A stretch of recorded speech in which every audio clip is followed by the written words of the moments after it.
இந்திய சினிமா உலகில் மிக பிரபலமான புகழ்பெற்ற பழம்பெரும் நடிகையாக திகழ்ந்தவர் நடிகை சாவித்ரி. இவர் திரைப்பட நடிகை மட்டுமில்லாமல் இயக்குனர், தயாரிப்பாளர் என பன்முகம் கொண்டு விளங்கியிருந்தார். 1952 ஆண்டு வெளிவந்த கல்யாணம் பண்ணிப்பார் என்ற படத்தின் மூலம்தான் சினிமா உலகிற்கு அறிமுகமானார். அதனைத் தொடர்ந்து பல முன்னணி நட்சத்திரங்களின் படங்களில் நடித்து பிரபலமான நடிகையாக திகழ்ந்தார். அதேபோல் இவர் தமிழ் மொழி மட்டுமில்லாமல் தெலுங்கு, கன்னடம், இந்தி என பிற மொழிகளிலும் 320க்கும் மேற்பட்ட படங்களில் நடித்திருக்கிறார். இவர் ஆந்திர மாநிலத்தில் பிறந்திருந்தாலும் தமிழில் புகழ்பெற்ற நடிகையாக திகழ்ந்தவர். இவருடைய வாழ்க்கை வரலாற்றை மையமாக வைத்து வெளிவந்த நடிகையர் திலகம் படம் மீண்டும் நம்மை பழைய நினைவுக்கு கொண்டு சென்றது. இந்த படத்தில் நடித்ததன் மூலம் கீர்த்தி சுரேஷுக்கு ஏகப்பட்ட பாராட்டுகளும் தேசிய விருதும் கிடைத்தது என்று சொல்லலாம். இவரை பற்றிய பலரும் அறியாத விஷயங்களை தான் நாம இன்னைக்கு இந்த வீடியோல பார்க்க போறோம். இவருடைய நடிப்பையும் குணங்களையும் உணர்ந்த கவிஞர் கண்ணதாசன் அவர்கள் அவருடைய சிந்தனையில் இவருக்காக பாடல் வரிகள் கூட எழுதியிருந்தார். 1000ல் ஒருத்தியம்மாய் நீ, உலகம் அறிந்திடாத பிறவியம்மா நீ, பார்வையிலே குமரியம்மா, பழக்கத்திலே குழந்தையம்மா என்ற பாடலை பாடியிருப்பார்.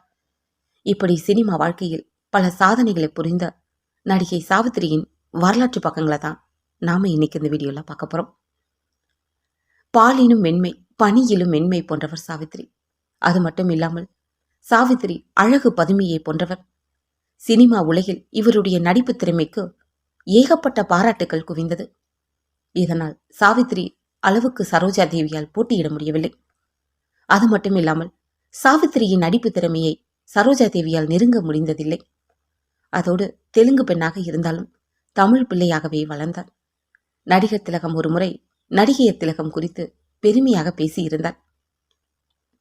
அதேபோல் சரஸ்வதியின் சபதம் படத்தில் சரஸ்வதி வேடத்தில் சாவித்திரி நடித்திருந்தார்.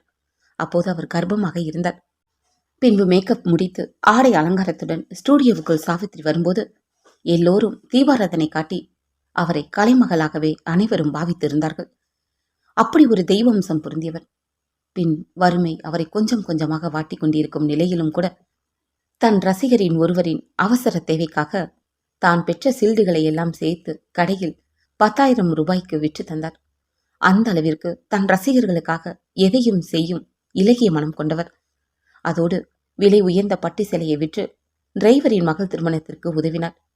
வலது கை கொடுப்பது இடது கைக்கு தெரியக்கூடாது என்பது சொல்வார்கள். அதற்கு உதாரணமாக திகழ்ந்தவர் நடிகை சாவித்ரி. இப்படி சினிமாவில் மட்டும் இல்லாமல் குடும்ப வாழ்க்கையிலும் சாவித்ரி ஒரு உதாரணமாகவே இருந்தார். சிறந்த ஜோடி தேர்வு என்ற நிகழ்ச்சியில் ஜெமினி சாவித்ரி தான் முதல் பரிசை பெற்றிருந்தார்கள். இருந்தாலும் சாவித்ரி வாழ்க்கையில் சில கட்டத்தில் தோல்வி அடைந்ததற்கு ஜெமினியின் காதல் மன்னன் லீலைகள் தான் காரணம். 12 வயதில் சினிமா வாய்ப்பு கேட்டு சென்னைக்கு வந்த சாவித்ரி முதலாக அவர் ஜெமினியை தான் சந்தித்தார். பின் 32 வயதில் ஜெமினியுடன் பழக்கம் ஏற்பட்டு திருமணம் செய்து கொண்டார்.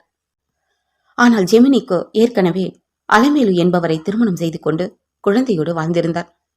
பின் புஷ்பவல்லி என்ற நடிகையுடன் தொடர்பு கொண்டு திருப்தி கொள்ளாத மனநிலையில் ஜெமினி 2வதாக திருமணம் செய்திருந்தார். ஆனால் இது சில காலம் கழித்துதான் சாவித்திரிக்கு அவருடைய முழு சுயரூபம் தெரிய வந்தது. பின்பு ஜெமினியின் முதல் மனைவி சாவித்திரி மீது கடும் கோபம் கொண்டு காரை ஏற்றி கொல்ல முயற்சி செய்திருந்தார். இப்படி ஜெமினியுடன் சாவித்திரியின் வாழ்க்கை என்பது வெறும் 17 வருடங்கள் தான். அதற்கு பிறகு இருவரும் சில மனக்கசப்பு விஷயத்தால் பிரிந்தார்கள். இதற்கெல்லாம் காரணம் ஜெமினியின் அலைபாயும் மனது.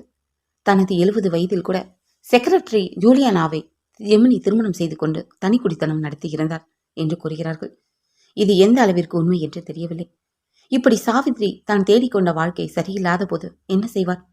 பின் மனவேதனையில் இருந்தார். அப்படி இருக்கும் சூழ்நிலையில் ஒரு முறை சாவித்ரி இந்தோனேசியா சென்றார்.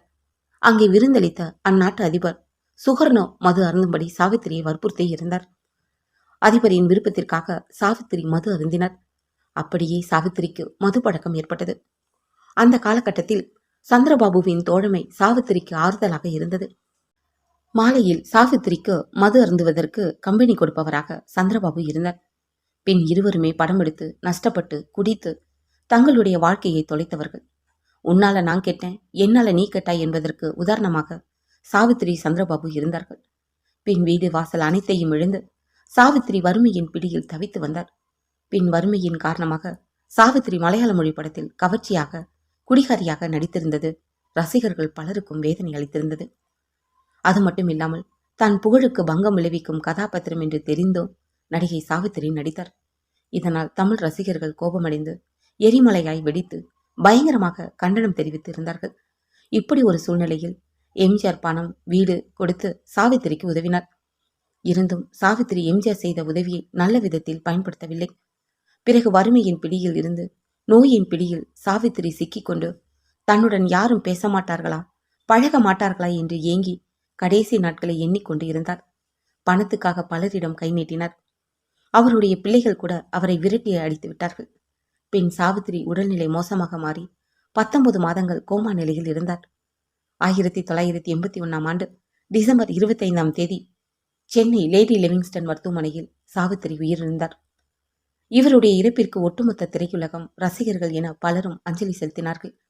இப்படி சாவித்திரி 1000 இல்லை கோடான கோடிகளில் ஒருத்தியாக இருந்தார்.